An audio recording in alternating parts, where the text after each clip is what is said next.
Saya akan baca puisi yang pertama dan yang terbaik.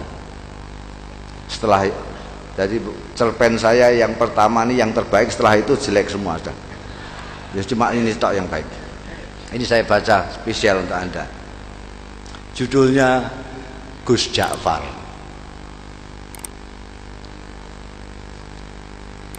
Di antara putra-putra Kiai Saleh, pengasuh pesantren Sabilul Muttaqin dan sesepuh di daerah kami, Gus Ja'farlah yang paling menarik perhatian masyarakat. Mungkin Gus Ja'far tidak sealim dan sepandai saudara-saudaranya, tapi dia mempunyai keistimewaan yang membuat namanya tenar hingga keluar daerah. Malah konon beberapa pejabat tinggi dari pusat memerlukan sowan khusus ke rumahnya setelah mengunjungi Kiai Saleh. Kata Kang Solikin yang dekat dengan keluarga dalem, bahkan Kiai Saleh sendiri segan dengan anaknya yang satu itu.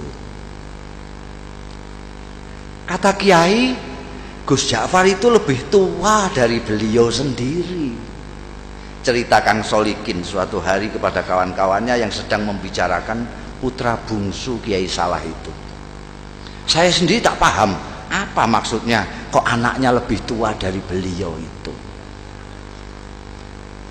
Tapi Gus Ja'far memang luar biasa, kata Mas Bambang, pegawai Pemda yang sering mengikuti pengajian subuh Kiai Saleh. Matanya itu loh, sekilas saja beliau melihat kening orang, kok langsung bisa melihat rahasianya yang tersembunyi. Kalian ingat enggak Sumini yang anak penjual rujak di terminal lama yang dijuluki perawan tua itu? Sebelum dilamar orang Sabrang kan ketemu Gus Ja'far. Waktu itu Gus Ja'far bilang, "Sum, kulihat kok keningmu kok bersinar, sudah ada yang ngelamar ya?" Duh, tak lama kemudian orang Sabrang itu datang melamar Sumini. Kang Kandar kan juga begitu, timpal Mas Guru Slamet. Kalian kan mendengar sendiri ketika Gus Ja'far bilang kepada tukang kebun SD 4 itu, "Kang, saya lihat hidung sampean kok sudah bengkok, sudah capek menghirup napas ya?" Loh, ternyata besoknya Kang Kandar meninggal.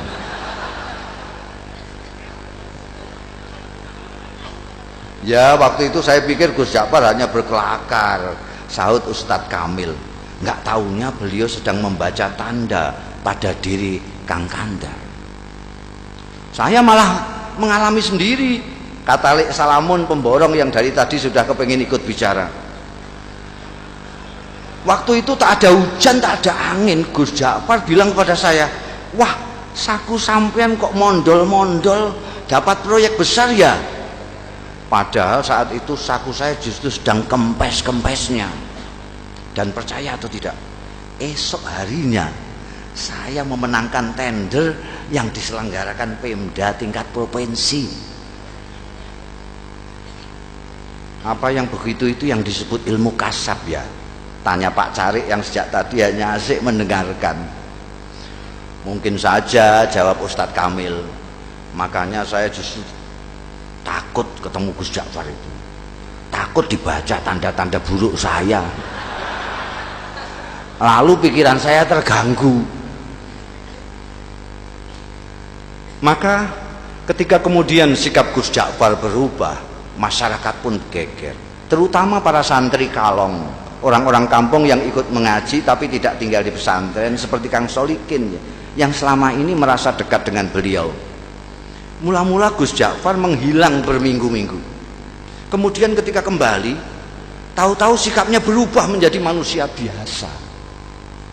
Dia sama sekali berhenti dan tak mau lagi membaca tanda-tanda, tak mau lagi memberikan isyarat-isyarat yang berbau ramalan. Ringkas kata, dia benar-benar kehilangan keistimewaannya. Jangan-jangan ilmu beliau hilang pada saat beliau menghilang itu. Komentar Mas Guru Slamet penuh penyesalan. Wah, sayang sekali. Apa gerangan yang terjadi pada beliau ya? Kemana beliau pergi saat menghilang pun kita tidak tahu, kata Lek Salamun. Kalau saja kita tahu kemana beliau pergi, mungkin kita akan mengetahui apa yang terjadi pada beliau dan mengapa beliau kemudian berubah. Tapi bagaimanapun ini ada hikmahnya, ujar Ustadz Kamil. Paling tidak kini kita tidak bisa setiap saat menemui Gus Ja'far paling tidak kini kita bisa setiap saat menemui Gus Ja'far tanpa merasa deg-degan dan was-was. Bisa mengikuti pengajiannya dengan niat tulus mencari ilmu, tidak takut ditebak-tebak. Maka jika kita ingin mengetahui apa yang terjadi dengan Gus kita ini hingga sikapnya berubah dan ilmunya hilang, sebaiknya kita langsung saja menemui beliau. Begitulah sesuai usul Ustadz Kamil pada malam Jumat sehabis wiridan salat Isya, saat mana Gus Ja'far Prai tidak mengajar, rombongan santri Kalong sengaja mendatangi rumahnya. Kali ini hampir semua anggota rombongan merasakan keakraban Gus Ja'far jauh melebihi yang sudah-sudah. Mungkin karena kini tidak ada lagi sekat berupa rasa segan, was-was dan takut dibaca tanda-tandanya. Setelah ngobrol kesana kemari, akhirnya Ustadz Kamil berterus terang mengungkapkan maksud utama kedatangan rombongan.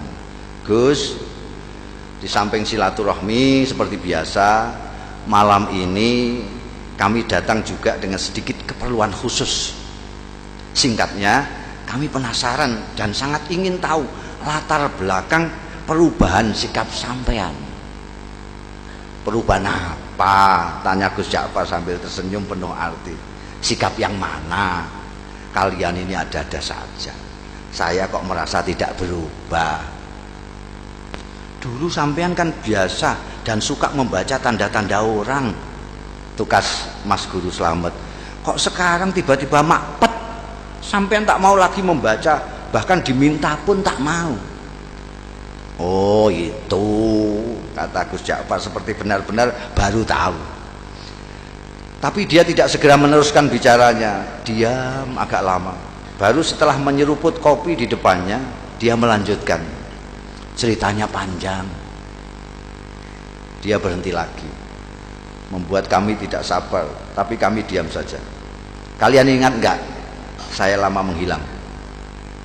Akhirnya Gus Ja'far bertanya, membuat kami yakin bahwa dia benar-benar siap untuk bercerita.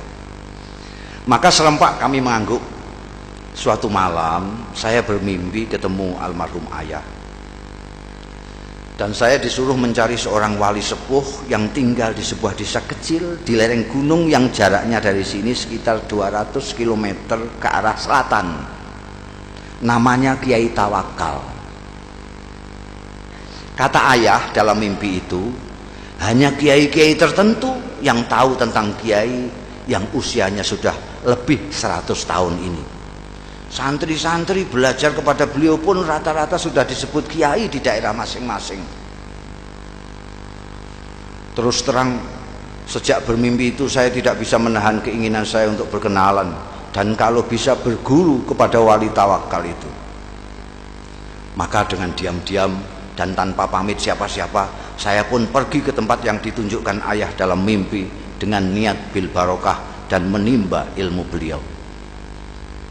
Ternyata ketika sampai di sana, hampir semua orang yang saya jumpai mengaku tidak mengenal nama Kiai Tawakal. Baru setelah seharian melacak ke sana kemari, ada seorang tua yang memberi petunjuk.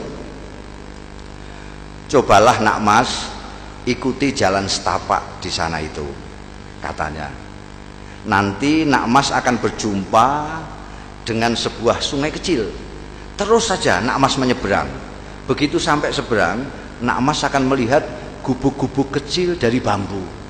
Nah, kemungkinan besar orang yang nak mas cari akan nak mas jumpai di sana. Di gubuk yang terletak di tengah-tengah itulah tinggal seorang tua seperti yang nak mas gambarkan. Orang sini memanggilnya Mbah Jogo. Barangkali itulah yang nak mas sebut Kiai siapa tadi? Kiai Tawakal. Ya, Kiai Tawakal. Saya yakin itu orangnya, Mbah Jogo. Saya pun mengikuti petunjuk orang tua itu menyeberang sungai dan menemukan sekelompok rumah gubuk dari bambu. Dan betul, di gubuk bambu yang terletak di tengah-tengah, saya menemukan Kiai Tawakal alias Mbah Jogo sedang dikelilingi santri-santrinya yang rata-rata sudah tua. Saya diterima dengan penuh keramahan, seolah-olah saya sudah merupakan bagian dari mereka.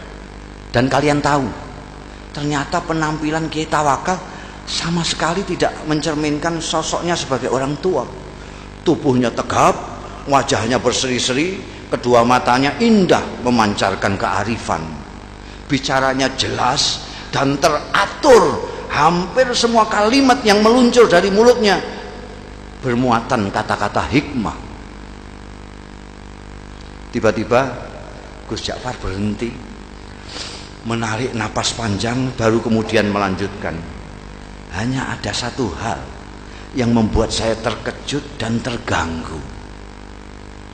Saya melihat di kening beliau yang lapang ada tanda yang jelas sekali, seolah-olah saya membaca tulisan dengan huruf yang cukup besar dan berbunyi ahli neraka. Astagfirullah. Belum pernah selama ini saya melihat tanda yang begitu gamblang.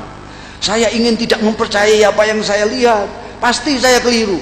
Masa seorang yang dikenal wali, berilmu tinggi dan disegani banyak kiai yang lain disurat sebagai ahli neraka? Tak mungkin. Saya mencoba meyakinkan diri saya bahwa itu hanyalah ilusi, tapi tak bisa. Tanda itu terus melekat di kening beliau. Bahkan belakangan saya melihat tanda itu semakin jelas ketika beliau habis berwudu. Gila.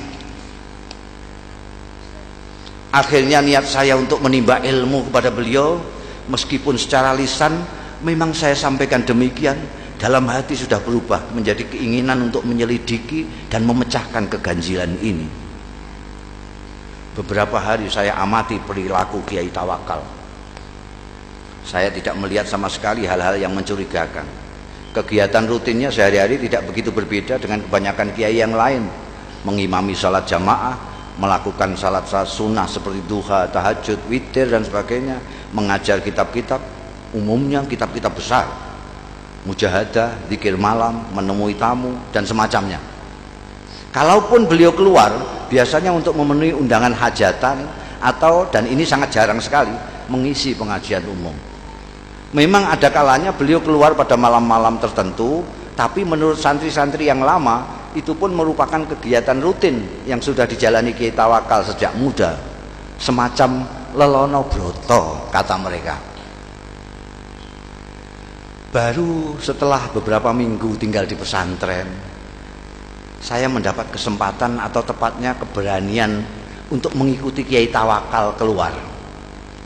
Saya pikir inilah kesempatan untuk mendapatkan jawaban atas tanda tanya yang selama ini mengganggu saya.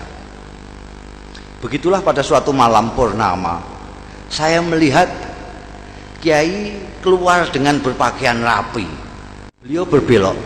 Ketika kemudian saya ikuti belok, saya kaget, ternyata sosoknya tak kelihatan lagi. Yang terlihat justru sebuah warung yang penuh pengunjung. Terdengar gelak tawa ramai sekali. Dengan bengong saya mendekati warung terpencil dengan penerangan petromak itu. Dua orang wanita, yang satu masih muda, yang satu lagi agak lebih tua, dengan dandanan yang menor, sibuk melayani pelanggan sambil menebar tawa genit ke sana kemari. Tidak mungkin Kiai mampir ke warung ini, pikir saya.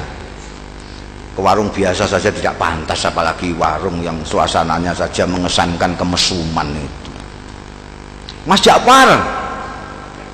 Tiba-tiba saya dikagetkan oleh suara yang tak asing di telinga saya, memanggil-manggil nama saya. Masya Allah, saya hampir tidak mempercayai pendengaran dan penglihatan saya.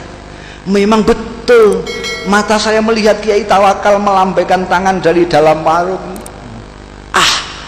Dengan kikuk dan pikiran tak karuan, saya pun terpaksa masuk dan menghampiri Kiai saya yang duduk santai di pojok. Warung penuh dengan asap rokok, Kedua wanita menor menyambut saya dengan senyum penuh arti. Kiai Tawakal menyuruh orang di sampingnya untuk bergeser. Kasih kawan saya ini tempat sedikit. Lalu kepada orang-orang yang ada di warung, Kiai memperkenalkan saya. Katanya, ini kawan saya, dia baru datang dari daerah yang cukup jauh, cari pengalaman katanya. Mereka yang duduk dekat serta-merta mengulurkan tangan, menjabat tangan saya dengan ramah, sementara yang jauh melambaikan tangan. Saya masih belum sepenuhnya menguasai diri, masih seperti dalam mimpi. Ketika tiba-tiba saya dengar Kiai menawari, minum kopi ya. Saya mengangguk asal mengangguk. Kopi satu lagi yuk, kata Kiai kepada wanita warung sambil mendorong piring jajan ke dekat saya. Silakan, ini namanya Rondo Royal, tape goreng kebanggaan warung ini. Lagi-lagi saya hanya mengangguk kepala asal mengangguk. Kiai Tawakal kemudian asik kembali dengan kawan-kawannya dan membiarkan saya bengong sendiri. Saya masih tak habis pikir, bagaimana mungkin Kiai Tawakal yang terkenal waliullah dan dihormati para kiai lain bisa berada di sini, akrab dengan orang-orang beginian, bercanda dengan wanita warung. Inikah yang disebut Lelono Broto? Ataukah ini merupakan dunia lain beliau yang sengaja disembunyikan dari umatnya? Tiba-tiba saya seperti mendapat jawaban dari tanda tanya yang selama ini mengganggu saya, dan karenanya saya bersusah payah mengikutinya malam ini. Oh, pantas di keningnya aku lihat tanda itu. Tiba-tiba sikap dan pandangan saya terhadap beliau berubah. Mas, sudah larut malam. Tiba-tiba suara Kiai Tawakal membuyarkan lamunan saya. Kita pulang yuk. Dan tanpa menunggu jawaban saya, Kiai membayari minuman dan makanan kami, berdiri, melambai kepada semua, kemudian keluar. Seperti kerbau dicocok hidung, saya pun mengikutinya. Ternyata setelah melewati kebun sengon, Kiai Tawakal tidak menyusuri jalan-jalan yang tadi kami lewati. Biar cepat, kita mengambil jalan pintas saja ya, katanya. Kami melewati pematang, lalu menerobos hutan, dan akhirnya sampai di sebuah sungai. Dan sekali lagi saya menyaksikan kejadian yang mengguncangkan. Kiai Tawakal berjalan di atas permukaan air sungai seolah-olah di atas jalan biasa saja. Delonyor-delonyor. Sampai di seberang, beliau menoleh ke arah saya yang masih berdiri mematung. Beliau melambai, ayo, teriaknya. Untung saya bisa berenang. Saya pun kemudian berenang menyeberangi sungai yang cukup lebar. Sampai di seberang, ternyata Kiai Tawakal sudah duduk-duduk di bawah pohon randu alas menunggu. Kita istirahat sebentar, katanya, tanpa menengok saya yang sibuk berpakaian. Kita pasti punya waktu, insya Allah sebelum subuh kita sudah sampai pondok. Setelah saya ikut duduk di sampingnya, tiba-tiba dengan suara berwibawa, Kiai berkata mengejutkan, bagaimana? Kau sudah menemukan apa yang kau cari? Apakah kau sudah menemukan pembenar dari tanda yang kau baca di kening saya? Mengapa kau seperti masih terkejut? Apakah kau yang mahir melihat tanda-tanda menjadi ragu terhadap kemahiranmu sendiri? Dingin air sungai rasanya semakin menusuk mendengar rentetan pertanyaan beliau yang menelanjangi itu. Saya tidak bisa berkata apa-apa. Beliau yang kemudian terus berbicara, anak muda, kau tidak perlu mencemaskan saya hanya karena kau melihat tanda ahli neraka di kening saya. Kau pun tidak perlu bersusah payah mencari bukti yang menunjukkan bahwa aku memang pantas masuk neraka. Karena pertama, apa yang kau lihat belum tentu merupakan hasil dari pandangan kalbumu yang bening. Kedua, kau tak akan tahu sebagaimana neraka, surga, aku adalah milik Allah. Maka terserah kehendaknya, apakah ia mau memasukkan diriku ke surga atau ke neraka. Untuk memasukkan hambanya ke surga atau neraka, sebenarnya lah ia tidak memerlukan alasan. Sebagai kiai, apakah kau berani menjamin amalmu pasti mengantarkanmu ke surga kelak?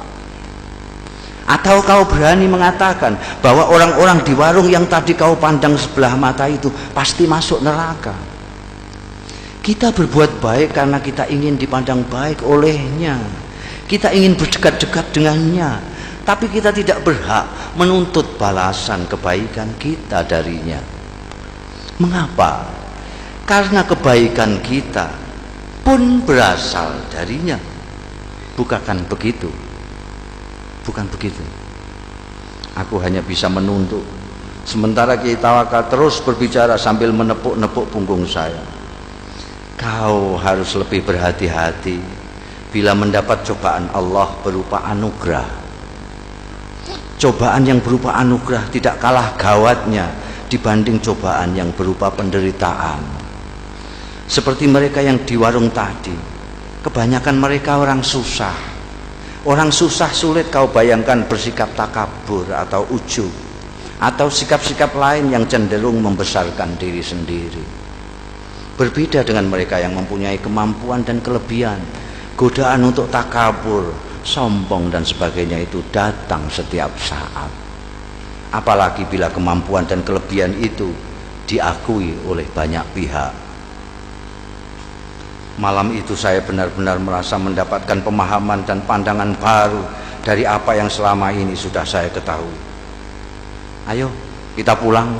Tiba-tiba Kiai bangkit. Sebentar lagi subuh. Setelah sembahyang subuh nanti kau boleh pulang. Saya tidak merasa diusir. Nyatanya memang saya sudah mendapat banyak dari Kiai luar biasa ini.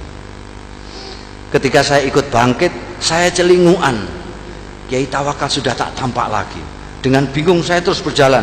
Ku dengar azan subuh berkumandang dari sebuah surau, tapi bukan surau bambu kami. Seperti orang linglung, saya datangi surau itu dengan harapan bisa ketemu dan berjamaah salat subuh dengan Kiai Tawakal. Tapi jangankan Kiai Tawakal, orang yang mirip beliau pun tak ada. Tak seorang pun dari mereka yang berada di surau itu yang saya kenal. Baru setelah sembahyang, seseorang menghampiri saya. Apakah sampean Ja'far? Tanyanya. Ketika saya mengiyakan, orang itu pun menyerahkan sebuah bungkusan besar yang ternyata berisi barang-barang milik saya sendiri. Ini titipan Mbah Jogo. Katanya milik sampean. Beliau di mana? Tanya saya buru-buru. Mana saya tahu, jawab. Mbah Joko datang dan pergi semaunya. Tak ada seorang pun yang tahu dari mana beliau datang dan kemana beliau pergi. Begitulah ceritanya. Dan Kiai Tawakal alias Mbah Joko yang telah berhasil mengubah sikap saya itu tetap merupakan misteri. Gus Ja'far sudah mengakhiri ceritanya, tapi kami yang dari tadi suntuk mendengarkan masih diam tercenung sampai Gus Ja'far kembali menawarkan sungguhannya. Monggo, monggo, didahar. Wassalamualaikum warahmatullahi wabarakatuh.